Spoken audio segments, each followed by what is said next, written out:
I beg to move that provision, including for imposing and regulating new duties of customs, may be made in connection with goods in Northern Ireland and their movement into and out of Northern Ireland, whether the movement begins or ends in Great Britain or elsewhere.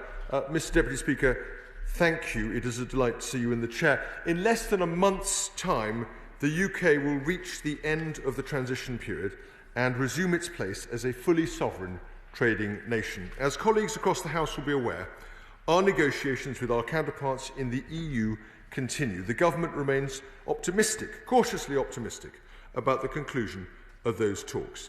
However, there is no doubt that we have a responsibility to the people of the United Kingdom to be ready for every outcome. And the measures contained in the Taxation Post-Transition Period Bill, which will be introduced and published following this debate, will play an important part in those preparations. This bill will help give confidence and certainty to the owners of businesses, small and large, throughout the United Kingdom after the end of the transition period. I'd be delighted. Would my honourable friend explain just exactly how this matter we're dealing with now is affected by the statement made by the UK Chancellor of the Duchy of Lancaster about an hour ago, which also deals with the question of goods to be considered not at risk, and also deals with questions relating to customs and tariffs, and the decision that appears to have been taken that the government has agreed in the joint committee with Mr. Skekovic on a number of matters, of which at the moment we only have an outline, and I know he's going to make a statement tomorrow, but perhaps my honourable friend could assist us in this matter, because it quite clearly has relevance to what he's saying now. Well, I'm very grateful, my honourable friend, for raising the question, and I will touch on it in my remarks in my opening speech. But I should say to him that I am not better cited on this breaking news than he is, and he will have ample opportunity to address this matter tomorrow with the Chancellor of the Duchy of Lancaster when he comes to this House. As my honourable friend will be aware, this matter was a product of a joint negotiation with the Commission, and the UK government did not control the timing of that, and therefore he will be coming at the earliest opportunity to this House to discuss the matter with colleagues from all political parties. Today's debate, Mr. Deputy Speaker, is on the important but technical ways and means resolutions needed before the bill will be debated tomorrow. If I may, I'm going to talk a little bit about the bill's key elements in greater depth in order to foreshadow what we're going to see over the next day or so. This bill will take forward important changes to our tax system to support the smooth continuation of business across the UK. In particular, it will ensure that we meet our commitments to the people and businesses of Northern Ireland in relation to the implementation of the Northern Ireland Protocol. And it will help to uphold our pledge to protect the UK's internal market by ensuring that Northern Ireland goods have unfettered access to Great Britain. To that end, this bill will set out a new framework for the UK's customs, VAT and excise systems following the end of the transition period, so that there are clear rules in place for goods movements. If I may, I'll start with the areas of the bill that relate to customs. The resolution before us today relates to legislation that will be required for customs duties and processes to support the practical implementation of the Northern Ireland Protocol. If I may, I want to underline to honourable members and right honourable members that the legislation follows directly from the commitments made in the government's command paper on the implementation of the protocol, which was published in May of this year. The House will recall that the Northern Ireland Protocol guaranteed no checks or controls at the Northern Ireland land border and maintains the UK as a single customs territory.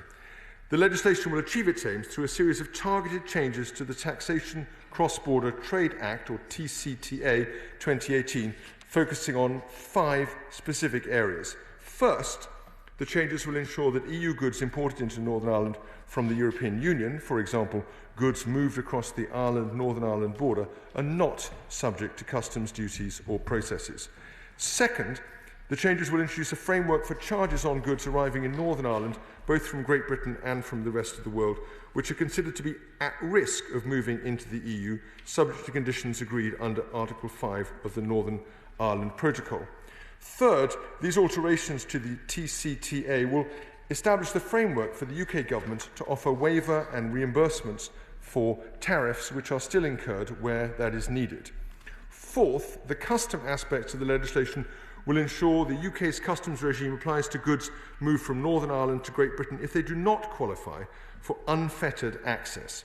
Anti-avoidance rules will prevent goods from being rerouted through Northern Ireland in order to enter Great Britain without undergoing UK import processes.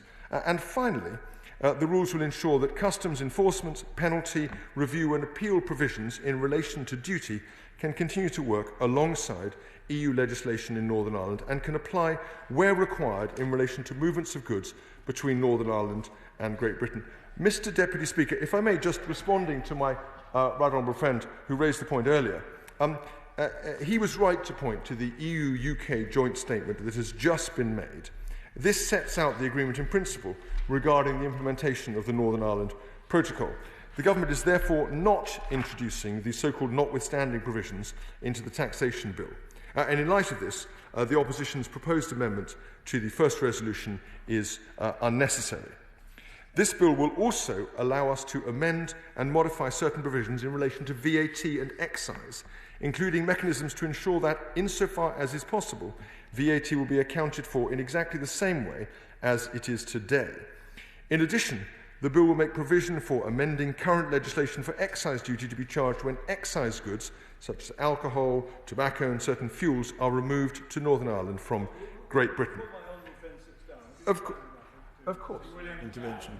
Of course, as my honourable friend knows extremely well, all these matters relating to the Northern Ireland Protocol and Withdrawal Agreement have direct relevance to the question of sovereignty.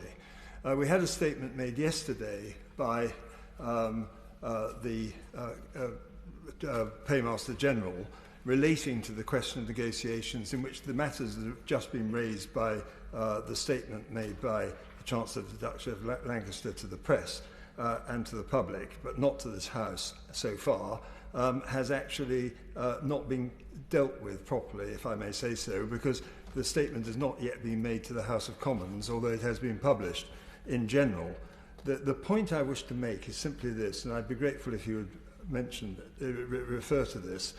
In withdrawing clauses 45, 45 and 47 in the Internal Market Bill, which are notwithstanding provisions which have a direct relevance to the question of sovereignty, does he have any comment to make, and could he please help the House to understand that if these provisions are being withdrawn for the Internal Market Bill and are not going to be introduced in the Taxation Bill, for which he does have responsibility, what are the implications for sovereignty with respect to what has been announced, but on which the Chancellor of the Duchy of Lancaster will make further comment tomorrow? I thank my honourable friend for having another go at this issue, and let me just address the questions he raises. So I do not accept the point that he tries to make about whether this is in some sense an inappropriate procedure. As I've indicated, this is a product of a joint negotiation. The UK did not control the timing. It is as agreed with the other party to the debate and the discussion. The Chancellor of the Duchy of Lancaster will be coming to this House at the earliest opportunity once he returns from Brussels in order to make a statement, to discuss and to receive scrutiny from himself and from other members of the House. That seems to me entirely appropriate. I cannot, of course, comment on matters relating to the UK Internal Markets Bill. What I will say is that in withdrawing these notwithstanding provisions, we do not regard the UK's sovereignty as being in any way impeded or undermined by that. On the contrary, and therefore I think his concern can be and should be allayed, but I leave it to the Chancellor of the Duchy of Lancaster to address those points tomorrow. If I may, of course. The Select Committee this morning heard evidence that actual IT systems and processing procedures aren't in place to allow the Northern Ireland Protocol to be implemented the 1st of January. So will it update the House what the Government is doing to rectify that, to actually meet these technical provisions he's bringing forward? Well, I think he knows that, of course, the work that we're doing in terms of legislation is very much, has as its counterpart, a great effort to put in place all of the procedures that may be required. Significant work has been done. He will be aware there's a trainer support service which works directly with people who will be importing into Northern Ireland to make it as close to a one-stop shop arrangement as possible. But what we're discussing today is the framework for the law under which those movements will operate. I'm happy to give way. Very grateful to the Minister. He hasn't yet reassured me about the sovereignty issue, so can I ask this? Is it not the case that when any good in commercial quantity comes into the UK across any border, Northern Ireland or one of our marine borders, there are usually VAT and excise adjustments to be made, and these take place by computer, not actually at the port of entry. So why do we need special arrangements here? He'll be aware that under the terms of the Northern Ireland Protocol, we have agreed arrangements for Northern Ireland with the European Union, and the goal of this legislation is to make sure that as far as possible it is a completely seamless and straightforward process for those who are trading, and it is unfettered in regards to trade from Northern Ireland into Great Britain, and that seems to me to be a very important technical fact. Did the Honourable Gentleman want to give... I'll take his further question. On the VAT issue, and it does come to the sovereignty issue once again, under Article 8 of the Northern Ireland Protocol, Northern Ireland traders will be subject not just to UK VAT rules, but EU VAT rules. Now, do the provisions that the Minister is now putting forward exempt Northern Ireland traders from having been be subject to dual VAT rules, given the costs that would present and also the huge administrative issues which would arise from it? We do not expect the vast majority of any trade into Northern Ireland to be subject to any dual VAT arrangements. The whole purpose of these rules is to put in place the simplest and most straightforward arrangements that can be put in place, and that replicate insofar as possible the current experience that people will have when they trade with the EU. I'm going to give way once more, and then I'm going to make some progress, if I may. The Minister has said that he wouldn't expect that Northern Ireland traders would be subject to VAT rules of another jurisdiction. But Article 8 of the Protocol makes it quite clear that they will be subject to a dual VAT regime. Now, what I want to know is, does these provisions remove that requirement from all traders in Northern Ireland, or are we giving away some of our sovereignty by accepting that some parts of the United Kingdom and some sectors in that part of the United Kingdom will be subject to VAT rules from another jurisdiction? I'm afraid inadvertently the Honourable Gentleman has misrepresented my position or misdescribed my position. I am saying that we are following the Northern Ireland Protocol and therefore following any provisions that he refers to, but what we are doing is putting in place mechanisms that make them as easy and as facilitated as possible, so that the experience of someone trading in Northern Ireland shall be as close as possible to that they would have today. With that in mind, if I may, Mr. Speaker, I'll proceed. This bill will allow us to amend and modify certain provisions in relation to VAT and excise, including mechanisms to ensure that, insofar as possible, VAT will be accounted for in the same way as it is today, as I have said. In addition, it will make provision for amending current legislation for excise duty, and most of these changes, overall, are necessary to ensure that there is a comprehensive VAT and excise legislation in place in relation to Northern Ireland at the end of the transition period. In addition to these steps, there are also a small number of other taxation measures that need to be in place before the end of the transition period. They include provision for an increase in the rate of duty on aviation gasoline, which will apply across the UK. Otherwise known as avgas, the fuel is a form of leaded petrol predominantly used in private aviation. Yes, I'm happy to give way. I thank the Minister for giving way. I noticed he said private aviation there, but I was going to ask if the Treasury is going to look at hydrocarbon fuel duty overall, because kerosene is zero duty rated, which is ridiculous when drivers, motorists actually pay duty. So we need to get to a system where there's duty applied to kerosene in airlines, but given the fragile state of the flight industry, perhaps do it in a cost-neutral way to the flight industry and the Treasury by incentivising the use of sustainable fuels. Is that something the Treasury will look at? Well, I admire the ingenuity of the honourable gentleman in bringing this matter into a debate which has no direct relevance to this issue at all. I, like him, would like to see as green and sustainable a world as we can arrange. This is a measure that does not relate to kerosene, it relates to avgas, and it has to do with the need to harmonise, or rather to manage the relationship between Northern Ireland and the UK, and that is what we're seeking to do. The requirement for an increase is set out in the Northern Ireland Protocol, again, where it relates only to Northern Ireland, but we are expanding it to the whole of the UK in order to ensure consistency and in order to avoid burdens on business and to reduce compliance risks for HMRC. It is extremely small in its magnitude. The bill will also make provision for the introduction of a new system for collecting VAT on goods entering the UK. This includes moving the VAT collection on certain imported goods away from the border and removing the VAT relief on low-value consignments. Together, these provisions will help to level the playing field for UK businesses, and they will protect the UK high street from VAT-free imports. The bill will also take forward measures to ensure the government retains its ability to prevent insurance premium tax avoidance after the end of the transition period. This will provide Her Majesty's Revenue and Customs with access to the same tools to prevent insurance premium tax evasion. Sorry, I should say evasion rather than avoidance, Mr. Deputy Speaker, regardless of whether or not an insurer is based in an EU member state.